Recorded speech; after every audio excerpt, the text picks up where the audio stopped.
otu onye bụbu ọkachamara n'ihe gbasara ego nakwa onye bụbu osote onye isi ụlọ akụ mba ụwa na mpaghara Afrịka bụ Dr. Obieze Kwesịrị ekwugo na Afrịka chọsiri ike usoro ndọrọndọrọ nakwa omenala bụ nke ga-akwalite aganiru nke akụnụba nke ụmụafọ ya.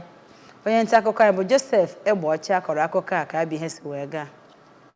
N'okwu ya n'isiokwu na ya bụ agbakọ akpọrọ 2023 International Hybrid Conference nke ngalaba Unizik Business School Ọka chịkọbara ka Dọkịnta Ezekwesili bụ onye jibu ọkwa minista na-ahụ maka agụmakwụkwọ n'ala Naịjirịa kọwara na ihe jupụtara n'ọchịchị obi ndị ndu obodo dịgasị n'Afrịka bụ naanị ọchịchọ nke onwe ma bụrụ nke na-emegide ọdịmma ndị mmadụ bụ nke mere mpaghara Afrịka ji bụrụ nke ka na-ala azụ n'ihe gbasatara mmepe. Na ntụnye nke ya n'okwu o zipụtara na ya bụ ọgbakọ ka onye isi oche ụlọ ọrụ United Nigeria Airlines bụ ọkammụta Obiora Okonkwo nke onye nọchitere anya ya na ya bụ mmemme bụ ọkammụta Charles Obiora nọrọ kwue na ọ bụ eziokwu na iji usoro udo rafee ọchịchị bụ nke na-akwalite mmepe obodo bụ nke na-eme na ndị mmadụ na-erite erere kwesịrị ha na ọchịchị onye kwuo uche ya ma kpọzie ndị ndu obodo dịgasị iche iche n'Afrịka ka ha gbaa mbọ hụ na ha na-agbaso inye nratanra nakwa ịkọwa ka ọrụ si aga n'ihe gbasatara akparamagwa ha niile oge ha nọ n'ọchịchị. Onye ji ọkwa Vice Chancellor nke Mahadum Nnamdi Azikiwe dị n'Awka bụ ọkammụta Charles Esimone nke onye nọchitere anya ya bụ onye jibu ọkwa Deputy Vice Chancellor Academic bụ ọkammụta Frederick Odibo nọrọ kọwaa na mba Afrịka dị iche iche abụrụla ndị sigoro n'ọchịchị ndị ọcha gafee